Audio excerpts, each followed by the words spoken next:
Hello and welcome to another episode of Boundless Body Radio. I'm your host, Casey Ruff, and today we have another amazing guest to introduce to you now. Battista Locatelli was born and raised in Las Vegas, where his grandparents owned the oldest Italian restaurant in town. He grew up in the kitchen and was very heavy as a child. He experienced food addiction, childhood trauma, molestation, domestic violence, and parental drug use.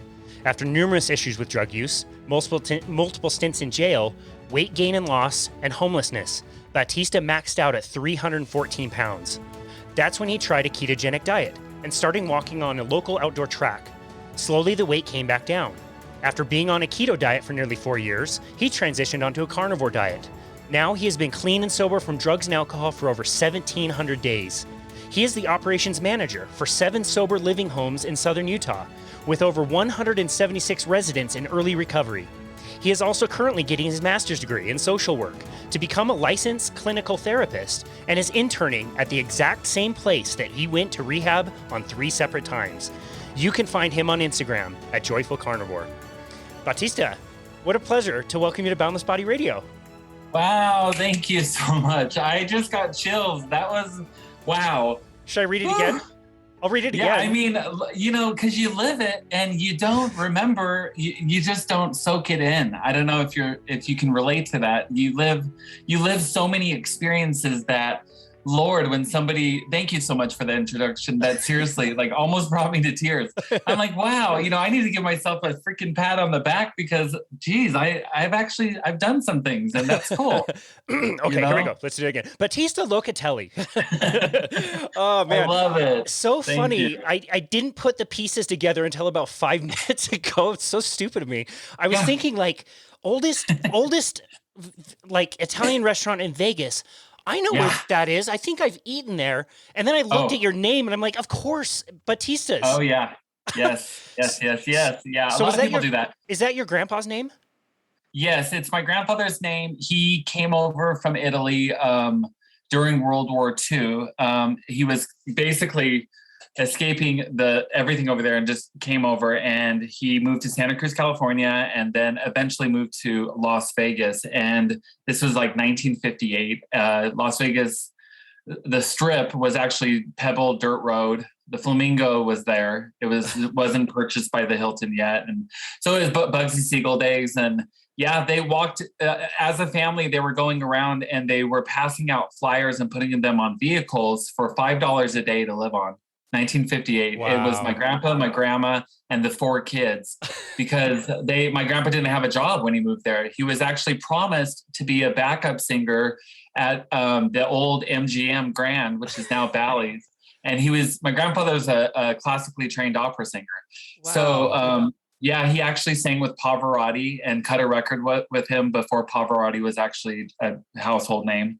And he also sang for the Metropolitan Opera in New York City.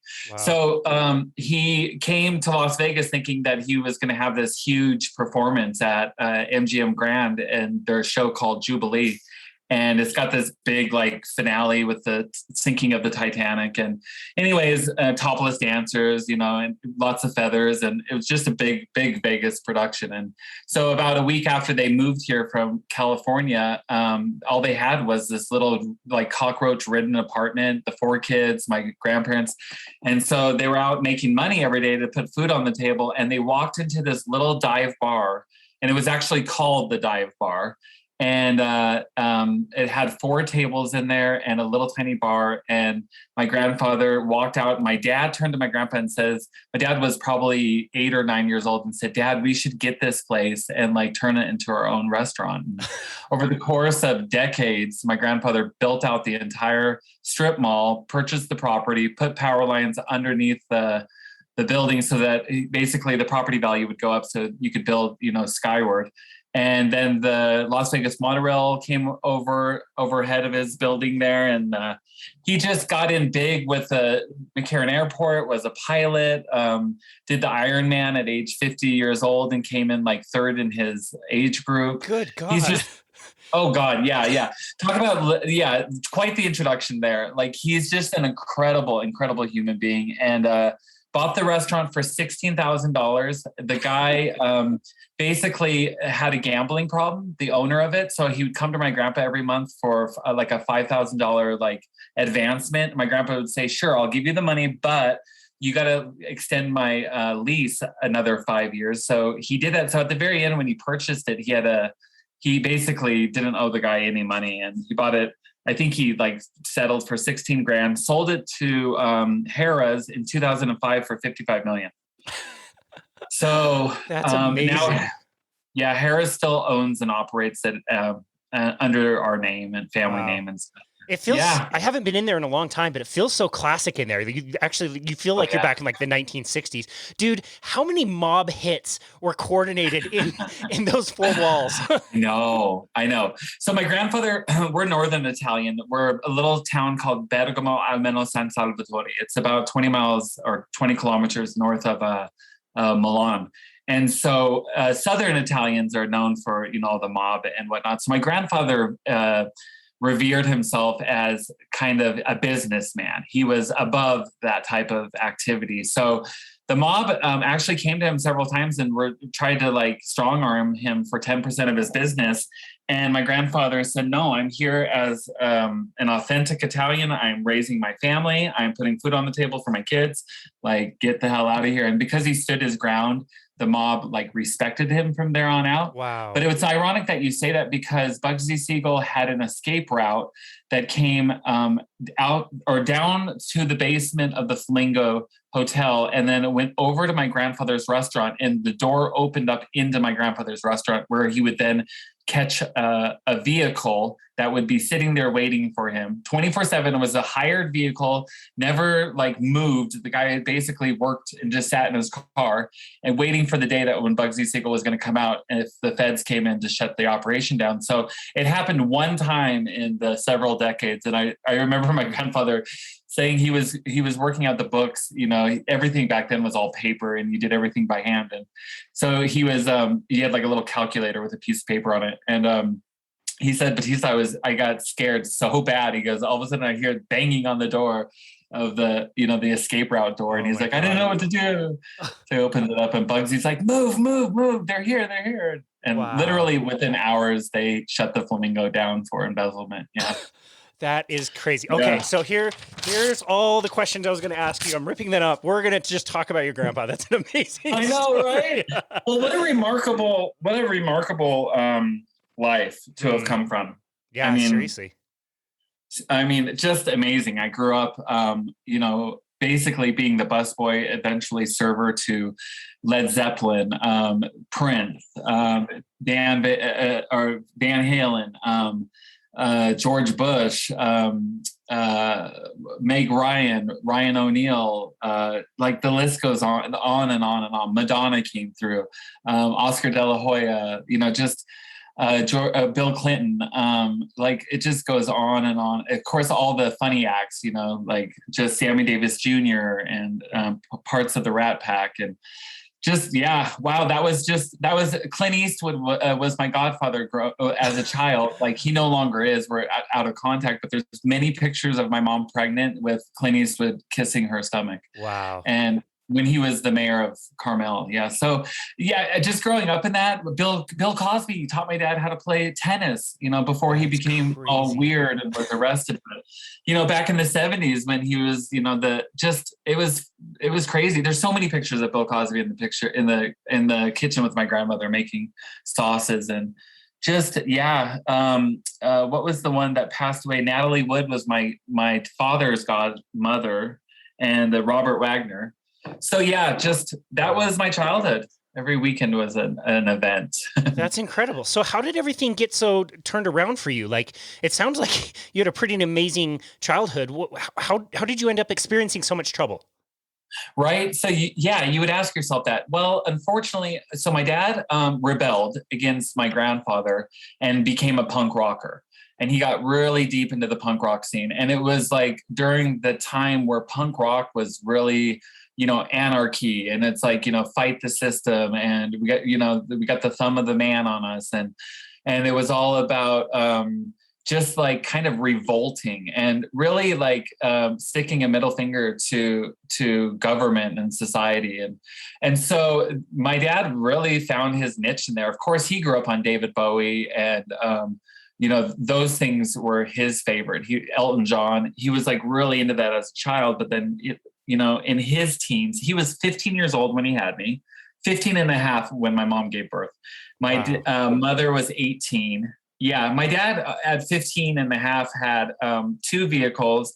He owned a condominium because my grandfather put all this money, right, that they were making and bought properties in my dad's name. So yeah, my dad was an adult. At the age of 9, he was waiting tables. He couldn't even see over the table. He was leaving school in a taxi cab to go to work. He was working till midnight the next day going to school. So he didn't really care about school that much. My grandfather would have been okay with him dropping out of school and just working because that was the way he was raised. Although it was abusive in a lot of ways, unfortunately, my grandfather, was very verbal, abusive, eventually became physically abusive. And my dad just like shuddered. And so anyways, and my mom's parents both divorced their significant others and they met each other in Rochester, New York. My grandmother was a hand model for Avon Cosmetic, and my grandfather was a bartender. The next day, or that night, they made love. The next day, they got on an airplane, went to Las Vegas, got divorced from their significant others, and had a baby, which was my mom. So, yeah, I mean, and that's back when Vegas would divorce you and marry you in one day. It was like basically on all the billboards. It was their marketing scheme was like, really what happens here stays here. So come here and be naughty and get away with it. So anyways, so wow. I mean, they weren't really given the model on how to be good parents. And unfortunately, it was during a time where cocaine was really rampant. And my dad, being in punk rock, started getting further into like testing stuff out, angel dust. And I have pictures of me and him playing guitar. And I remember as a kid looking up to him and just loving the ground that he walked on. And he was a musician. He was really talented, but he was like my brother, because of the difference in age. Like I didn't respect him like a father, and my mother was like my sister. And today they've actually become almost like my children. Like I am the responsible one and they're the ones that don't know how to spell or how to get online and or how to take care, so the roles have reversed and I'm okay with that. Luckily I'm a survivor and I've been able to get through a lot. So where the rails kind of went weird was that about first, second, third grade, parents were starting to experience big troubles with each other. Dad was staying together with mom because Reagan was possibly going to be doing a military... like a draft?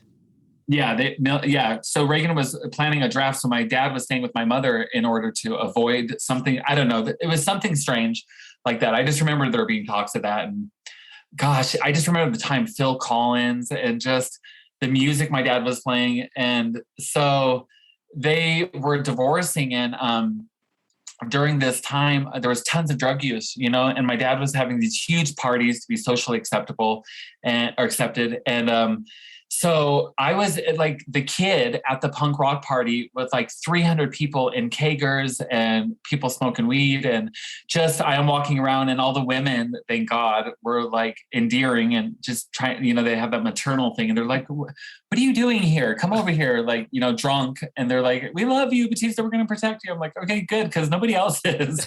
And I'm like mobbing around and I'm being completely honest with you, Casey. I had no inkling as to want to try any of that stuff. In fact, I was rebelling just like my dad rebelled. I was not interested. You guys were, this is during the Nancy Reagan campaign, just say no to drugs. So, they were educating us in school and I was like wearing my little pin because I was a certified member. So I was not into drugs and I was not into, all that misbehaving was not something I was interested in. In fact, it was like weird. I was started to get into classical music and musicals, being like unbeknownst to me, I was gay, but I hadn't come out yet. So, but I was really attracted to the stage and the glitz and the glamour and the showmanship. And so, anyway, so yeah, I think I was just alone a lot by myself, putting myself to bed. I was abandoned. I was neglected. And so this internal self started developing that I was not enough. And in that, I was not lovable and I was not worthy. And so that started to be my true identification, because I felt, without a sibling to talk to about how crazy stuff was going on in our lives, like I just had my own head. And in my own headspace, it was either, is this reality? Because I was going to school and everyone in school was having normal lives. Like parents were giving their kids after school snacks. And we didn't have anything but condiments in our fridge. So I felt really different. And then, of course, I was also internally struggling with my identity. So this goes on to many countless nights of now drug use turns into mental health conditions for my mother, and she's bipolar. My dad's divorcing her, like windows are getting busted out, curtains are being torn down, brand new carpets being squirted on with mustard, F you. And just, I'm like, my mom goes into the bedroom for 2 weeks, like neighbors are coming over, making sure that I have food, if I'm okay, like, it's 110 degrees in Vegas and the windows are blown out. So it was just insanity. And that was that was normal though for me. My mom found out my dad was cheating. She takes a bird bath and throws it through the window. Like my dad getting out and my mom throwing the wedding ring across the freeway. My dad gets out and pulls the windshield wipers off the car. And like, that was so normal for me. And I would go to school and I would develop a different personality. And once I got to school, I was the best. I was the best student. I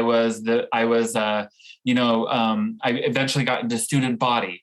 I got into student government. I started traveling with, the science club, and I got really good at science and math. And so I was in all the musicals. I was, the tenor lead in choir. We did madrigals. We toured, parts of the country with our choir, and we had these huge performances and blah, blah, blah. So like, at school, I had this whole different mask, and I was excelling and reaching great heights. And but at home and continuing at home up until 18 years old, at 18 senior year, my stepdad's got 5 pounds of meth in the freezer. I have no idea what it is. At this point, I just came into smoking weed, and and then finally we go to Reality Bites, this movie that was from MTV, and Winona Ryder was in it. And I remember being in the parking lot, my friends pull out some foil and they're smoking this substance off the foil. And I was like, this kid that just said, "What are you doing?" And they're like, "Just shut up, Battista. We're not doing anything. You're not doing it." And they were my best friends. And so finally I pushed and pushed and pushed, and they ended up letting me share, and it was crystal methamphetamines. And so within, are you there? Yeah, of course. Are you kidding me? Okay. I would only leave to go pop popcorn at this point. This is so insane. Thank you.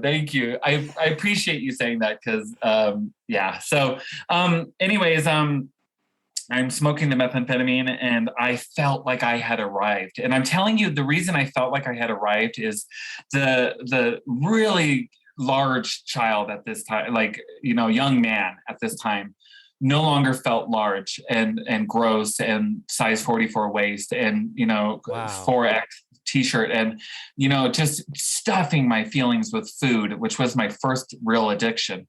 And nobody caring, because my personality overrode the fact that I was that large. Plus I dressed really nice. I wasn't like sloppy in the way that I dressed, and people, were okay with I was a large person, large personality. And so, And then, but all of a sudden that methamphetamine took all that away. It took the sorrow, the self-esteem, the worthlessness, just the unlovableness, like all those feelings of not being enough were just washed away. And I felt incredible. And not only did I feel incredible, I felt like I could sing better. Like I literally was convinced my voice, I was hitting octaves I never hit before, like, and I'm sure that the meth probably helped with that. I don't know. Don't experiment and try. But I'm just saying, like literally a lot of things shifted for me. My homework all of a sudden was on point, just because I was hyper, aware and, just what it does to you. And so back then, 18 years old, my God, like I could do a little bit and I would be up for 4 days and I still looked golden in the mirror. My skin was still taut. I had no dark circles.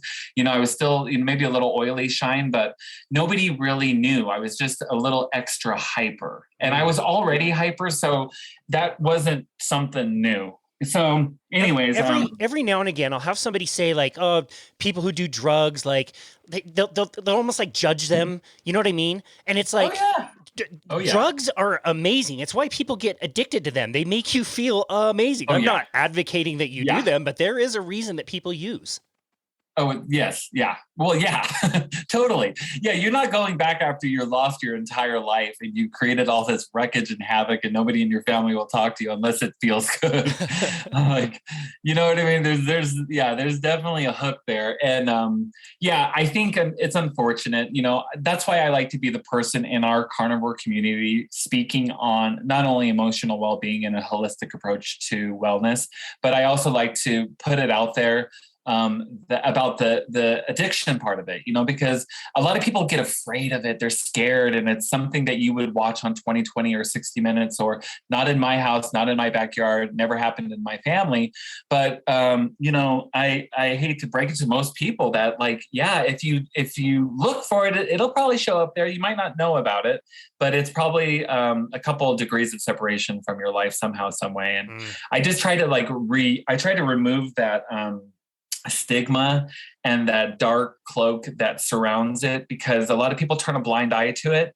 And I want people to know that, like your introduction, people that have been through the pain and suffering that I've been through and that have numbed with chemicals and substances and food, that they can come out the other side and be, active members of society and pack into the stream of life. And so the more that people like us advocate for one another, the more it breaks that stigma. And we start to look at addiction, especially substance use addiction, as something that's serious, and that people, unfortunately, God rest their souls, are dying. In our state, it's insane. The opioid epidemic in the state of Utah and it's unfortunate because the church turns a blind eye, the families turn a blind eye, and everyone's in grandma's medicine cabinet pulling their pain pills. And then when those run out, they're like, where can I get it? Well, let's run to Vegas and go talk to the cartel. And you got these little return missionaries, don't even know what the heck they're doing, mixing with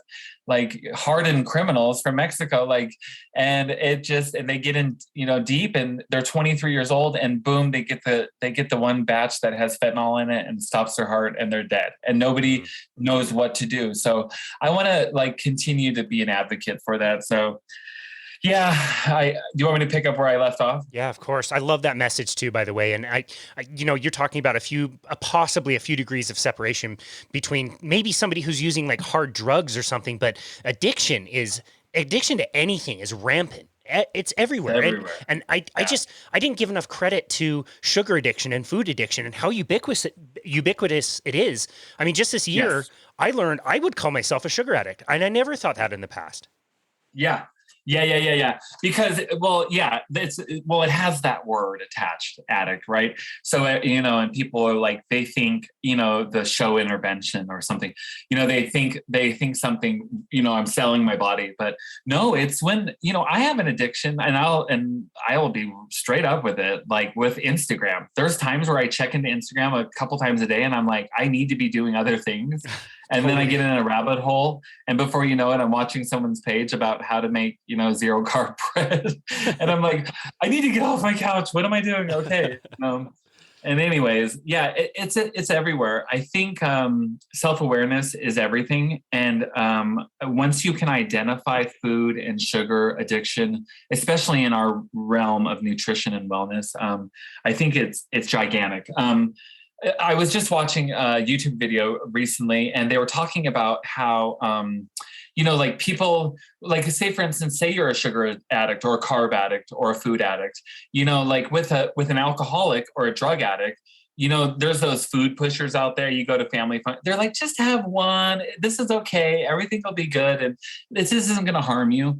Well, not everyone's like that. Some people, like you would say, you wouldn't give an alcoholic a drink and be like, oh, you have 25 years sober because you wrecked and ruined your life over alcohol. You just have one sip of this, this new beer that's out or whatever. You wouldn't do that. So people, I guess, because it is food and it is sugar, they don't look at it like something that can wreck and ruin someone's life.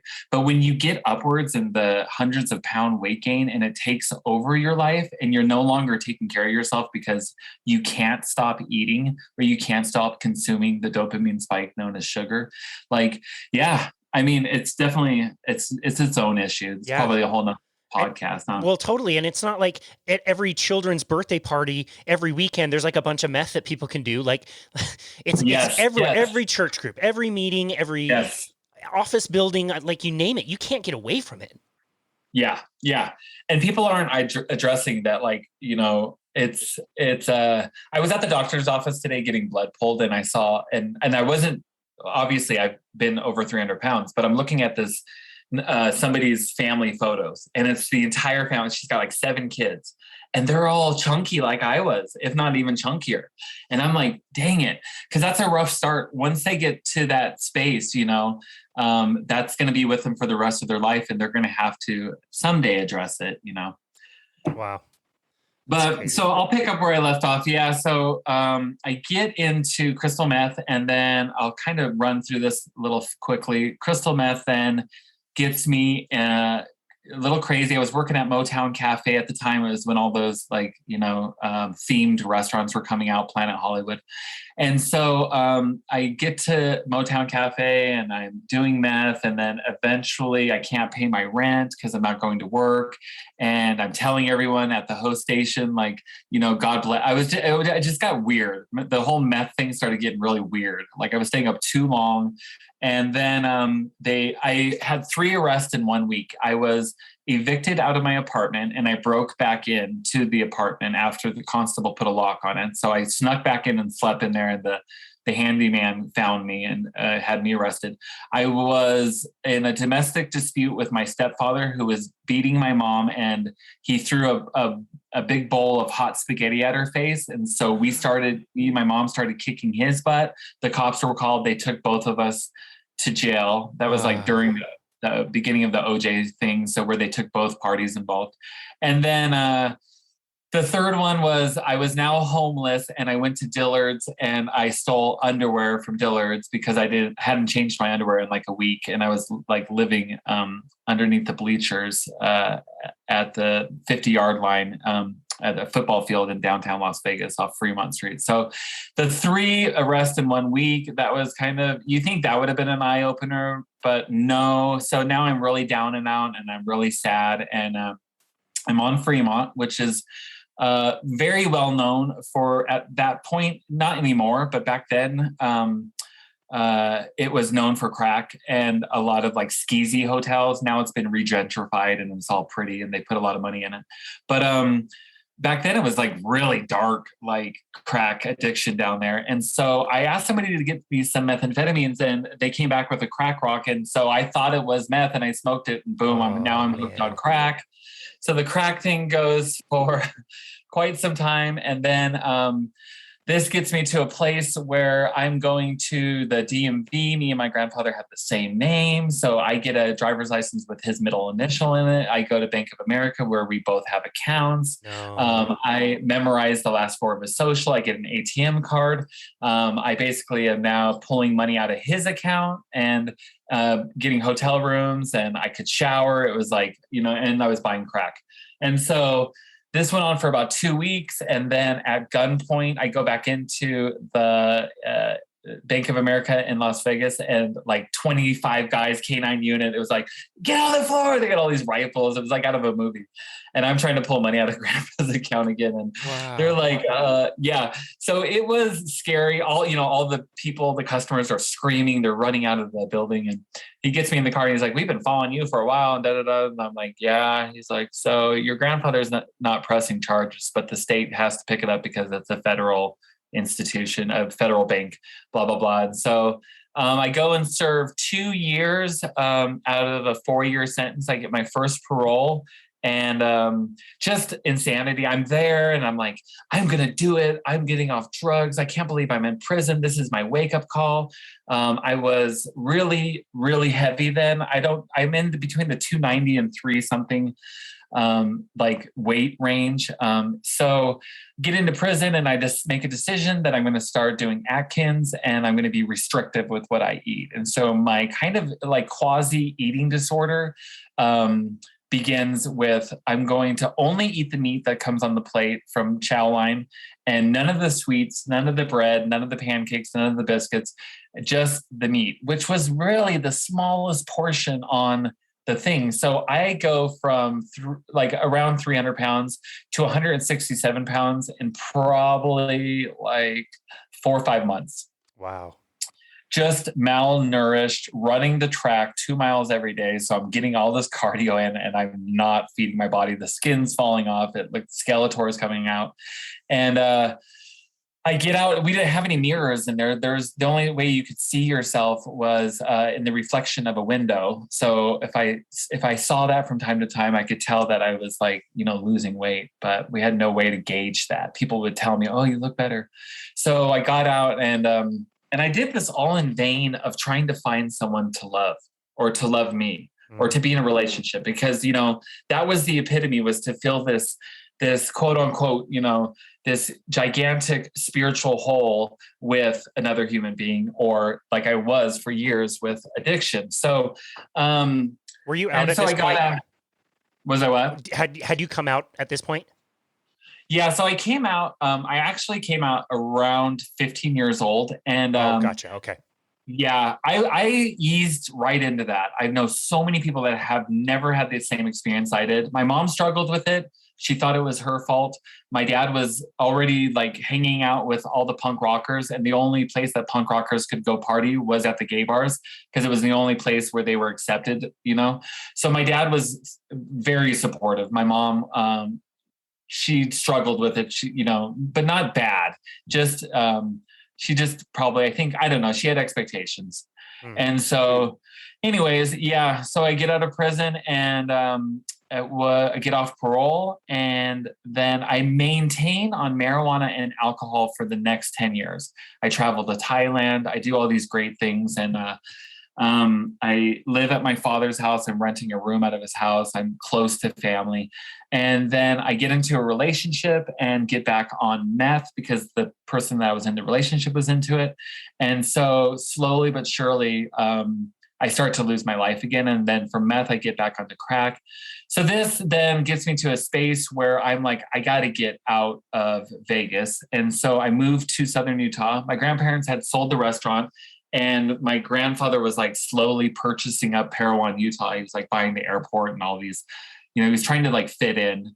And so my dad was like, yeah, just come out here. Grandpa will, take care of you and like, we'll be okay. And So I move out to Parowan, Utah, which is like, I'm going from 3 million people in Las Vegas to Podunk, Parowan, which is like 2,000 people. Bustling metropolis. I've been through there several times. Oh my God. And yeah. And I'm like this little gay kid, like totally like crack addicted coming out to Parowan. And I'm like, got fingernail polish on, like platinum blonde hair, like stick out like a sore thumb, like all these cowboys. You do not do that. Wow. Yeah. It was different. So, but I was also Battista's grandson who, like I said, was buying up real estate in Parowan like crazy. So whatever that held, there was some type of feeling as they were going to turn a blind eye to it. But yeah, there was lots of stares and looks. And so I couldn't find, for the life of me, I couldn't find crack cocaine in Parowan, Utah.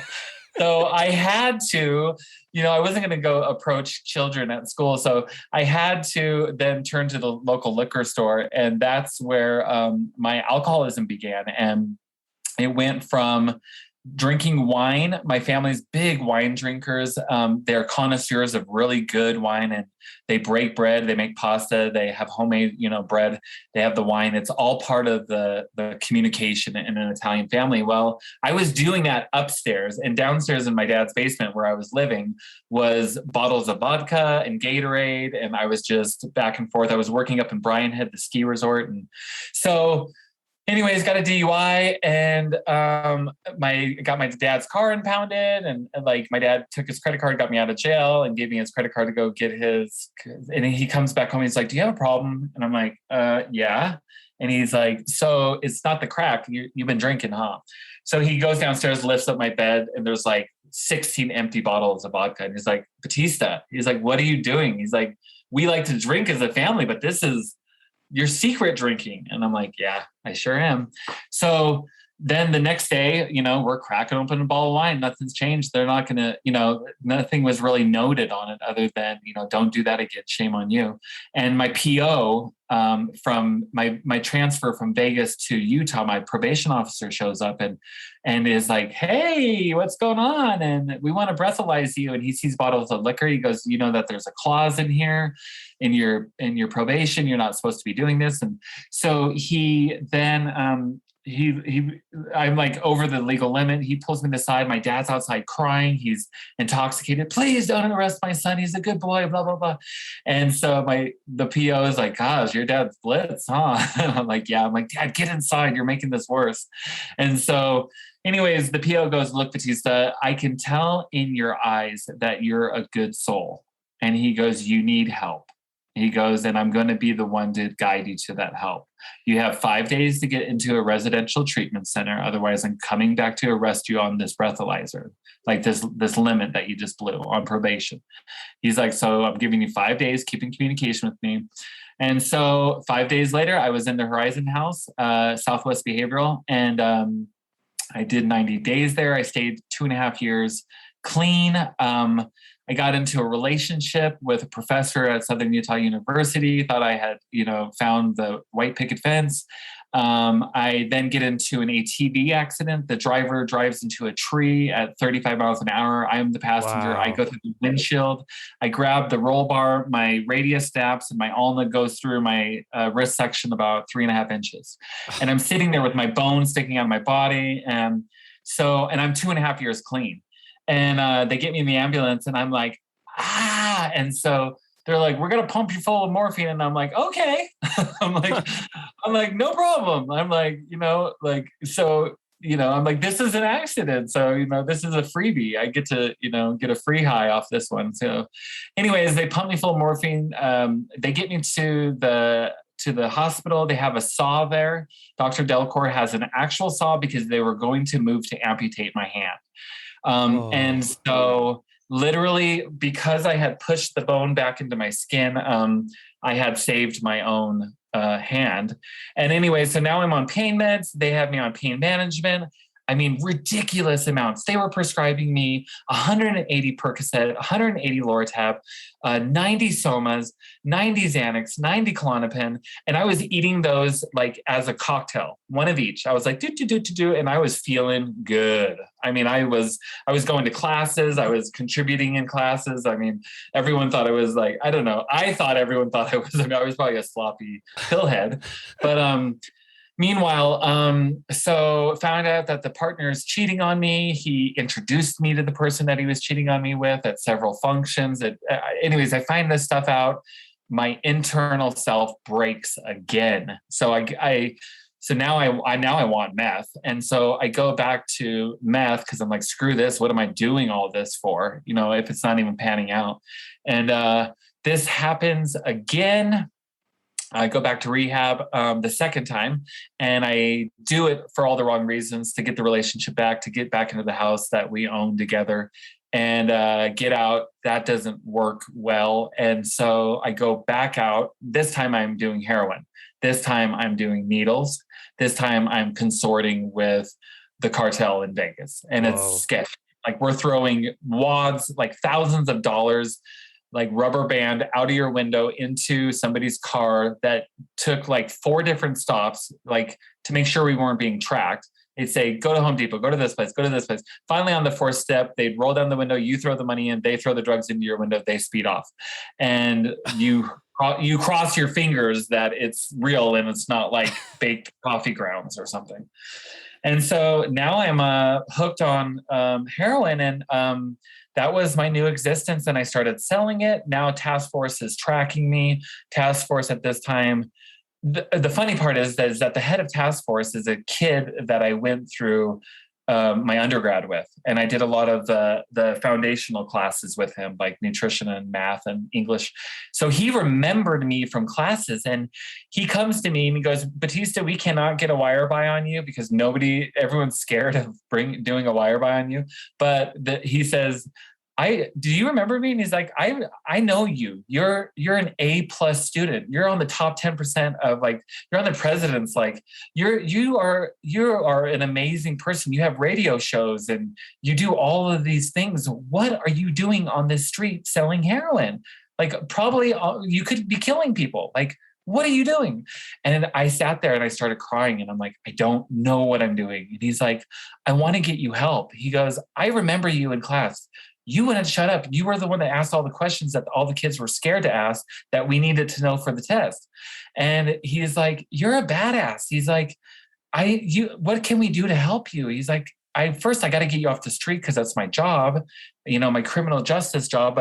But secondly, like, I want to help you get better. And I'm like, please help me. I go, I have gotten into something I can't get out of.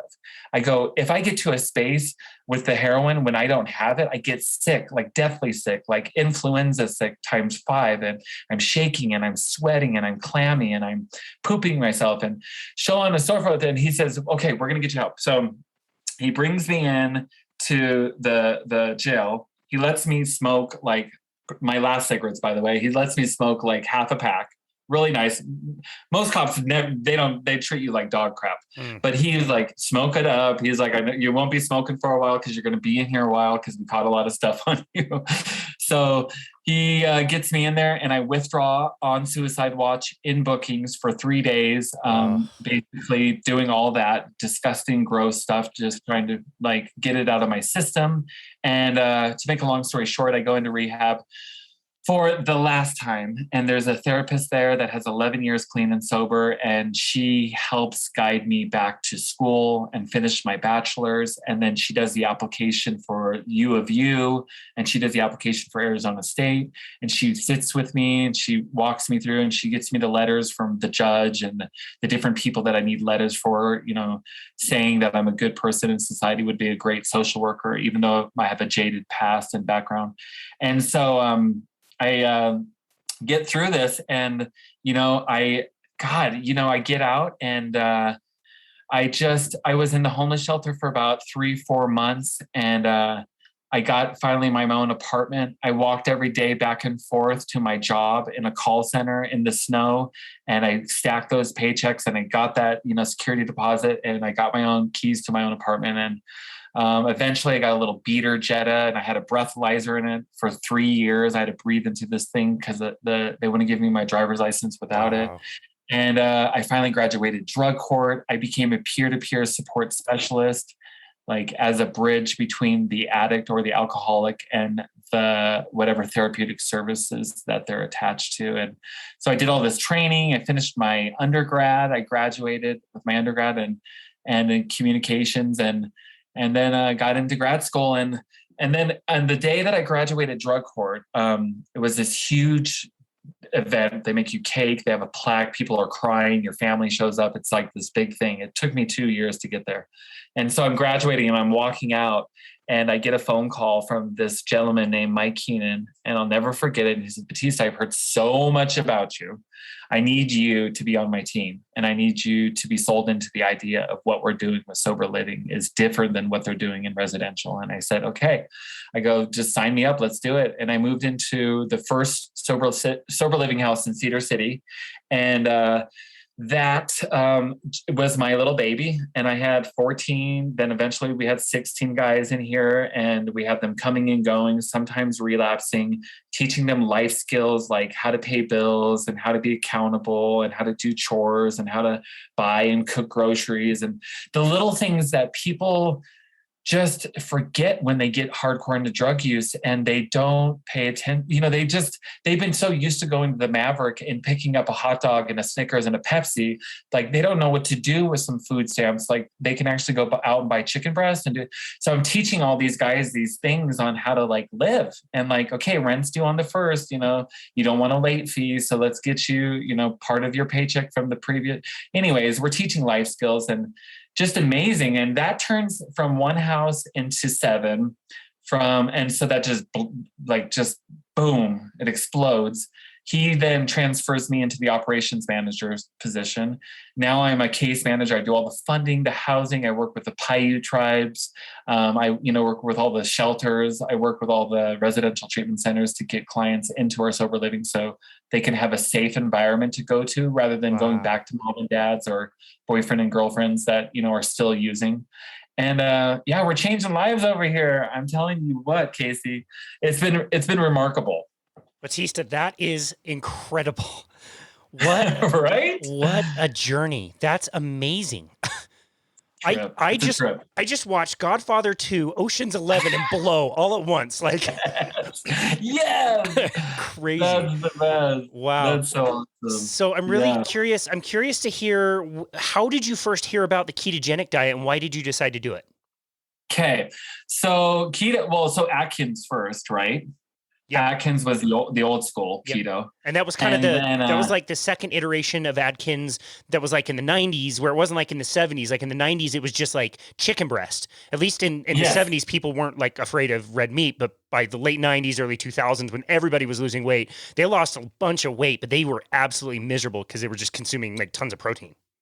Yeah. Got it. Yeah. So, we all knew as a society then that it worked. So, of course, who cares about being miserable or, happy? Like, if it's going to get me to size 34 pants, like, I'm on board. Yeah. Got it. I'll be happy in my next life. Like, let's get those nice jeans on. So, so then it was very aesthetic, it was about the exterior. And boy, oh boy, has my journey changed. And so it started with that. And of course, it gives you self-esteem. You start to see the scale move. You do start to see the pant sizes, shirt sizes change. You do start feeling better about yourself. Of course, I was new in recovery. I didn't know if people were attracted to me. I was like having, sexual encounters, and I was like, oh my God, I'm so big and fat. Like, this is, I probably look disgusting and gross. And so, any weight loss was just a boost to the self-esteem and kind of made me feel like I was getting my groove back. And, so that worked. And then I did keto, and then, keto was like, so intriguing because it was just taking off, and it was Dr. Berg and Keto Connect. And it was like all these people were just, obese to beast. He wasn't doing keto, but he lost a grip of weight. And just all these people on YouTube were just blowing it up. And I was so excited about it. And, what's his name? Savage, the guy that does the keto bricks. Oh yeah. And, Robert Sykes. Yeah. And so, I was in tune with whatever they were doing. I was going to do. I was going to mimic it. I was going to imitate it. And it was giving me results. And then, you start tweaking in. I started tweaking in cheat days. So once a week, I would do kind of a carb load and eat whatever I wanted. I started noticing, though, that one day, and then I'd get back on track for the other 6 days, I would still lose weight, okay? Because I probably only gained water weight once I got all that crap out of my system. But I noticed at the end of the night, I felt like I was withdrawing from drugs, from all that sugar. Yeah. I could feel the sweats on the back of my neck, and like my air conditioner was on. There was no reason for me to be all sweaty in my bed. I was tossing, turning, horrible sleep, drinking water. I couldn't pee. Like I was super bloated and I couldn't go to the bathroom, even though I drank like 10 glasses of water. And, but you know, like a true addict, why not? If I'm losing weight and still enjoying all that mouth pleasure on that cheat day, why not do it again? Right. Yeah. The Totally. total definition of insanity. And so yeah, you know, and I did that for a while until that stopped working. And in fact, it started going the opposite direction. And then also like a cheat day would turn into like a Starbucks and like one meal at like an Italian restaurant. And it would turn into me having to get somewhere at like 11 o'clock to the Dairy Queen before they closed, because 12 o'clock midnight was coming before, you know, I don't know, I turned it back into a keto pumpkin. And so I had to get like, you know what I mean? I had to get everything in before that midnight bell rang. And it was insanity. And it became a total addiction, obsession. You should have chosen that as your handle, the keto pumpkin. The keto pumpkin. Yeah. Bibbidi bob, bibbidi boo, bibbidi bop. So, just anyway, so that kind of does its thing. Now I then got into a messed up thing. And I say this because in 2009, I got into it and had great results. I do not recommend this for anybody. So just know that from me speaking about it, it was not really good. And I'm paying the consequences now, but it's called HCG. It's been really popular in Utah. Yeah. HCG is, you've heard of it? Oh yeah. Tons and tons of people we used to work with. It doesn't seem so popular now, but if you go back 5-10 years, yeah. Oh, it's huge. It caused massive amounts of damage. Yeah. And lots of like chiropractors were selling it. Yep. They were like, it was like at all these diet clinics. Yep. And so, yeah, I did that 500 calories a day. I was losing about a pound and a half a day. I was emaciated, you know, so I lost some weight. Then my partner, my boyfriend, Brandon, is clean and sober off drugs and alcohol too. But when he got clean and sober, they have a saying that you put down the spoon that you cook your drugs in and you pick up the fork. Mm. And so you cross addict, right? You put down the drugs and the alcohol, and then you now have the same feelings and emotions, but you got to cope somehow. So you're either going to pick up a fork and start eating your emotions, or you're going to have sex, or you're going to gamble, or you're going to shop, or you're going to start exercising 4 times a day at the gym. Like you're going to find a way. Your addiction the disease of addiction will manifest itself. And unless you're working on it, you know what I mean? Yeah. And totally. So it'll pop up in ways that are very okay in society, right? Working out 4 times a week, that's not frowned upon. Like, working out 80 hours a week or something like that. Yeah, workaholic. Yeah. So anyways, I then Brandon's like he starts getting big, and pictures from vacations are coming back, and I'm a postaholic, so he's starting to see these really not good pictures, and he's like, Battista, he's like, I need your you need my approval before you post that. I said, you never said I needed approval. He says, well, yeah, these ones I'm going to have to start approving. I go, well, that's half the pictures. He's like, nope, you can't post them. I'm like, then nobody gets to see anything. And he's like, Battista, he's like, I look gigantic. And so I said, I'm starting to hear about this thing called Carnivore. Do you want to try it? And he goes, well, okay, I'm down. He goes, what do we do? He goes, I go, we eat meat. He goes, I love meat. I said, I know, I do too. And he goes, okay. He goes, I'm on board with this. And so we went to San Francisco in May, and we came back. And so we went to Costco, and we got jiggy with it. Like we dropped like $700. We just went nuts. We bought all the meats, and we bought all the eggs, and we made sure that we stayed away from everything but meat. We didn't buy anything that had the sugar or the seasoning stuff on it. And we did that. And so we just plowed right into it. We just switched right over, and boom, he dropped 51 pounds in like 5 months. Wow. And and we both feel good. So when I was a child, I was hospitalized from all the PTSD from molestation and the trauma and the domestic violence and the verbal abuse and the physical abuse. I was hospitalized for gastritis, hiatal hernia, and I had 6 bleeding ulcers in my stomach at 18 years old. Whoa. So I was, internalizing all the stress, right? So the doctor back then, and I've been doing this for years, and I probably don't need to do this, but this is just between you, me, and everyone else. I take psyllium husk, raw psyllium husk every day. And that was part of the protocol back then, was like, take a couple scoops of psyllium husk and you scoop it in water, not the Metamucil sugar crap, just the raw stuff from the health food store. And I don't know, it gives me, regular, number 2s. And then, and he doesn't do that. And I don't know, I probably could stop it and I would be totally fine. Maybe it's an addiction I need to address. Interesting. But he gets stopped up though for 5, 6, 7 days. And then boom, he has this gigantic thing. That's been his journey on it. And then it turns into liquid after that. So he's been I'm kind of more fat adapted because I went from keto. I did some metabolic damage with HCG, but my body can kind of be thrown into ketosis pretty quickly. Whereas he's brand new to this. So he's really going through that carnivore newcomer stuff that you hear about. I never experienced, I don't get keto flu or any of that stuff. So, wow. Anyways, yeah. So I am very curious. I was really surprised by this. When I first started carnivore, it was April of 2019.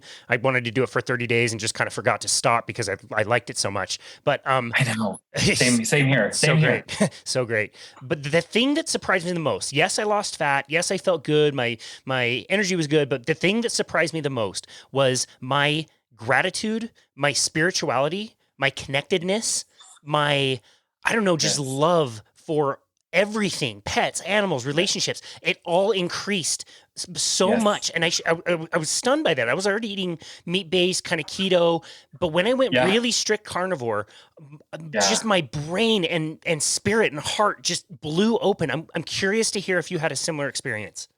Oh, absolutely. So I came to carnivore for the weight loss, like I would anything, right? Because, that's something that I have always been running towards is, the quick fix. If you got the quick fix solution, I'm going to get there. And there's 2 different people, I believe, that come to carnivore, right? There's one who is been me, who's gone back and forth with all these different yo-yo stuff, metabolically probably damaged from HCG, repair. I probably have leaky gut. I got to do all this healing. And then you have people like Brandon, my partner, who has been eating Arby's, McDonald's, cheese puffs, Pepsi, Mountain Dew, Dorito bags all at one thing. And then they come to carnivore and boosh, it's like crazy. So I came to carnivore and I actually went up 13, then 15, then 18 pounds. Mm-hmm. Brandon has steadily gone down. Now I'm going down 5, 6 months into it. Now I'm starting to go the opposite direction.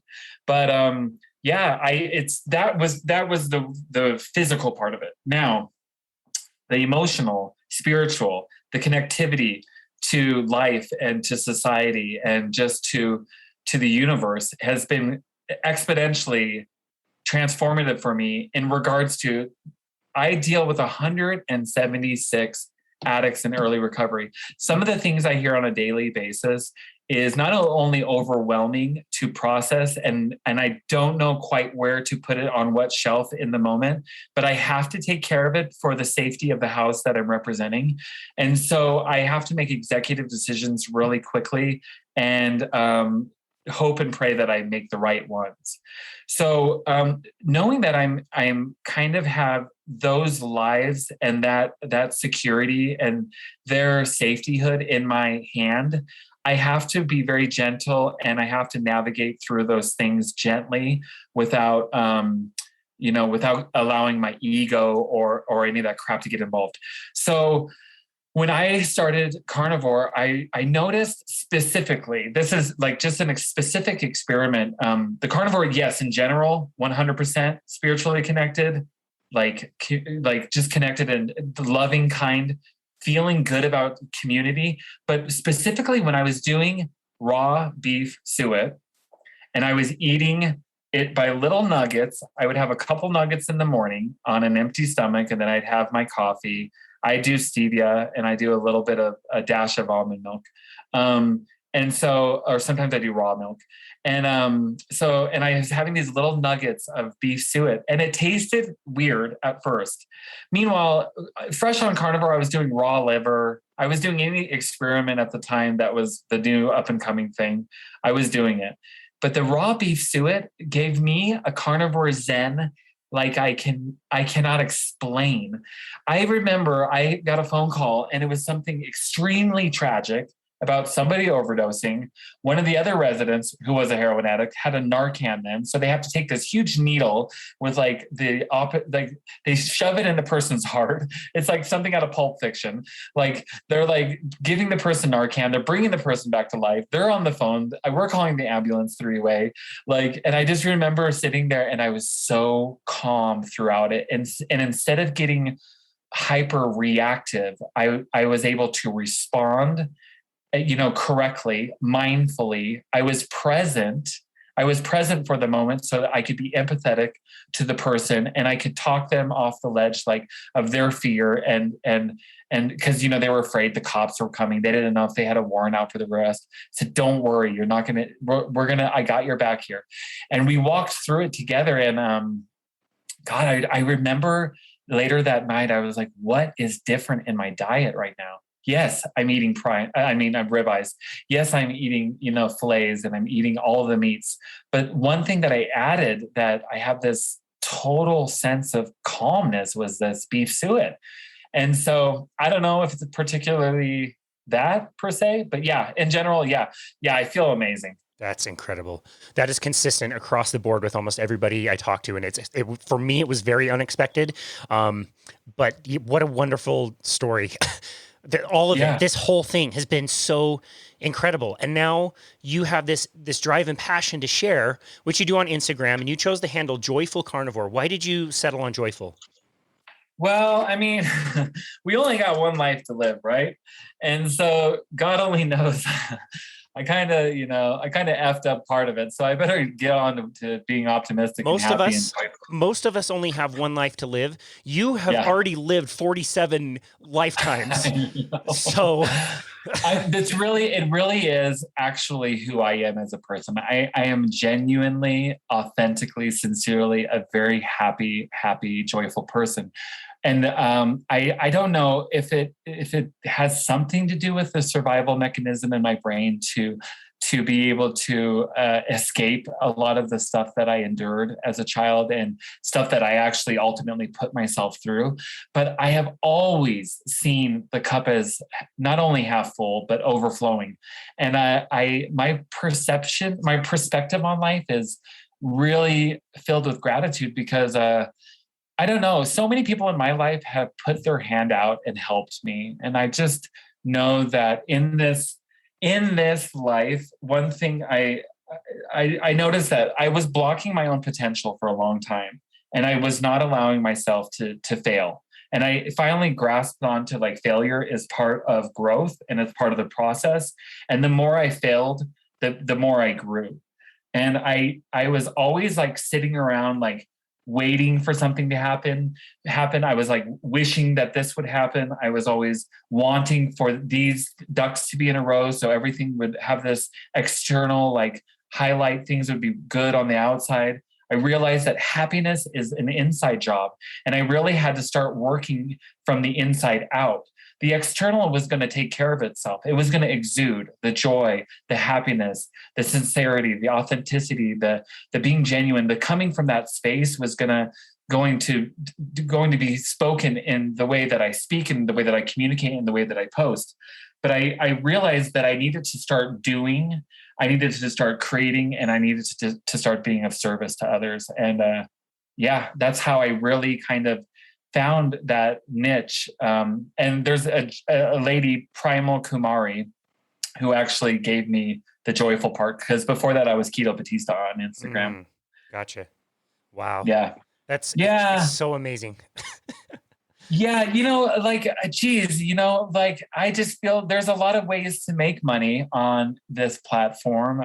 Not many. You have to coach, you got to sell a product, you got to have a cookbook, you got to have a program.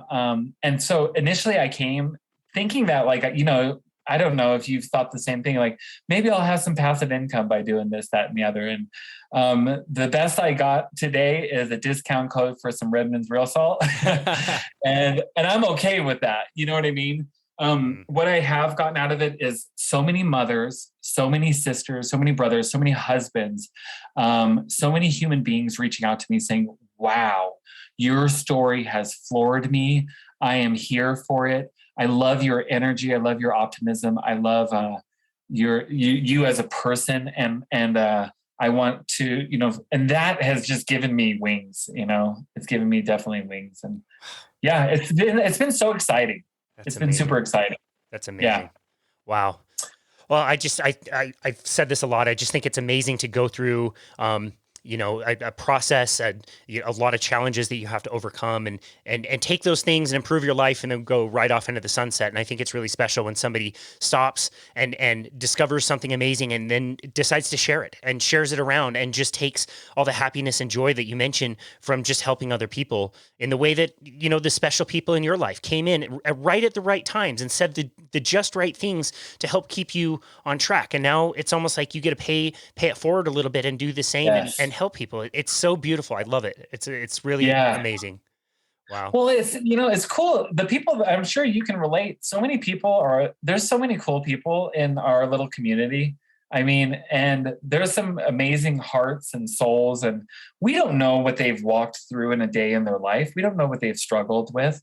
It's like taking down these blinders and these stigmas and, and just embracing one another. It's like, we need to come together as a community. And if this is like where it's at for me right now, like I'm all for it. A lot of people get caught up in the this and the that. And, there was some heaviness in the carnivore community there for a minute. And I'm kind of glad that's lifted and things have gotten a little bit lighter. And I think it's just interesting how, the further you go down this way of living, the more you hear about Crohn's disease and colitis and eczema and psoriasis and people like healing this and potentially helping with Alzheimer's and do I miss all those foods? I don't. I really don't.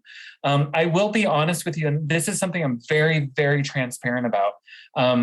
Every couple of months, my partner and I and my best friend will go on a vacation, and if I want to have a salad, I'll have a salad.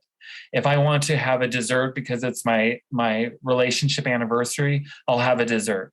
Now, do I plug this for everyone? Do I actually put it on blast on my page? No. Do I talk about it in my lives? Yes. I'm very transparent about my IGTV, so people can see that this is what I do. I'm not an expert. I'm not trying to give any advice. It's taken me almost 5 years to get to the point where I can get back on the wagon the next day. And the only reason I do that is because I don't know. I just literally, it's 5 years later. You know what I mean? I don't get caught up in it, and it doesn't turn into a 3-month thing, 1 year thing, and then before you know it, 100-pound thing. Yeah. So, but that's not everybody. So, and then whenever we're home, which is 99.9% of the time, we're carnivore. So it's been a way of living. And, in the beginning, I think you could probably relate to this. I was like, will I ever eat a berry again? Will I ever have cauliflower rice again? What about a salad? Like, just all those things that I thought, gosh, this will be never, ever for me. And so, it doesn't have to be that way. I was reading the thing on the lion diet last night. And she's talking about after 2 years, healing your gut and stuff, seeing what you can actually reintroduce without it affecting you negatively. So, Yeah, I don't no, know. it's a We'll good see. point, dude. Like I couldn't agree more. This has been one of the kindest and gentlest and most helpful like communities I've ever been a part of. And generally Right? speaking, you can pretty much reach out to anybody in the community and ask questions, and they will be Yeah. more than happy to answer questions. There's an app. I wish there's an app called the Carnivore Diet app, and you download Really? it and it's got all this helpful information. It's totally free. And then they have this thing where you can message them. And this is 2 years ago. I haven't looked into this. We'll link this in the show notes. And you Okay. message them, and I'm like, well, what things can I message you about? And I get a reply, and they're like, oh, just whatever carnivore questions you have, you can just ask them. And I'm like, how are you getting paid right now? Like, who developed this app, and how are you taking any revenue? And they're like, well, we Yeah. just have some free time, and we really like this, and so we're just here to help. And it was some family in Canada who made an app Oh, just to wow. message people and answer questions. Like, what? That's so cool. That's It's so it's cool. amazing. And you know, I don't care what people eat, and I don't think anybody in our community cares what people eat. It's just No. unfortunate to see the other side of it and people flinging around hate on Twitter, claiming to be animal lovers, yet sending out death threats and stuff. It's so Yeah. bizarre. I feel like our Yeah. community is here. We want to help. If you don't want to do this, don't do it. But Yeah. we're a resource and we Yes. can help. It's so different. Yeah. Yeah. Yeah. Oh, yeah. Well, there's ugliness in everything, right? Yeah. And I was afraid of just, gosh, now I'm reaching over 3,000 followers, and I'm like, oh Lord, and a lot of people started coming over, like following me from Bella's, and I'm like, well, she's a pretty woman, okay? She's got, two breasts, and I don't have that, and I'm gay, and I'm also an addict, and so when is the hate stuff coming? You know what I mean?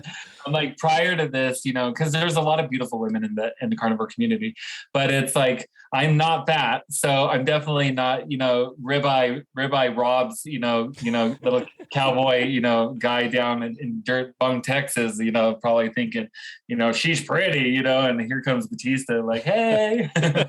Well, But I wouldn't expect any hate from this community whatsoever. You're doing amazing work. You're a beautiful person who thank has gone you. through this journey and is willing to share with others. I don't expect any hate whatsoever. And if you get Thank some, you. screw those guys, because Okay. you have I'm gone gonna through. I'm gonna send you on it. Send me on them. I will hunt them down. I know a guy who Yeah. knows some mobsters in Vegas. I can Good. figure him out. Oh man. So I'm going to tweak our final question and ask you, what would be a simple thing that you would say to somebody dealing with addiction? It could be directly in their own life with themselves. It could be a loved one, somebody they know, or maybe somebody they haven't even encountered with. What would you say to that person? Yeah. So definitely I have a little slogan, and it's in the rooms of Narcotics Anonymous, Alcoholics Anonymous. What we cannot do alone, we can do together. And so if anyone out there is struggling with addiction in any way, shape, or form, there's so many forms of it. Just know that you're not alone. Reach out to me. You can DM me at any time on Instagram at Joyful Carnivore. I'd be more than happy to point you in the right direction. I am like a directory of resources when it comes to and I have national resources as well. This doesn't go just for our state, but yeah, and just know that dang it, right? If I can get through it, I want to give the hope that someone else can get through it, and that there is brighter days. Even if somebody is out there and they're under the influence, or they're still in their active addiction, reach out to me. I will talk to you. If you feel alone and you feel desolate and you feel like you're at the end of the road, and you have hit your rock bottom, reach out to me, because I also believe that the community within our Narcotics Anonymous specifically, especially if you're struggling with Overeaters Anonymous, if you're struggling with food. There's SA, Sex Anonymous, there's Gamblers Anonymous. I mean, the list goes on. And so these 12-step groups are like my little family of creation. We drink coffee. We talk about what's happening in our day, how we're processing it, how we're feeling, how we're getting through it. And we go back and we achieve milestones together. We make birthday cakes for each other. I've gone on wonderful hikes and vacations with these human beings.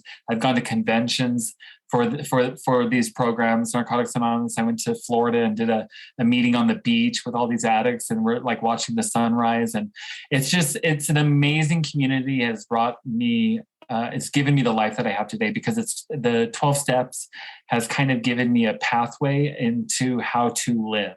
And so if you're struggling with any of that stuff, and even if you're one of those knuckleheads that doesn't want to do anything that's, AA or NA related, I also have resources for that as well.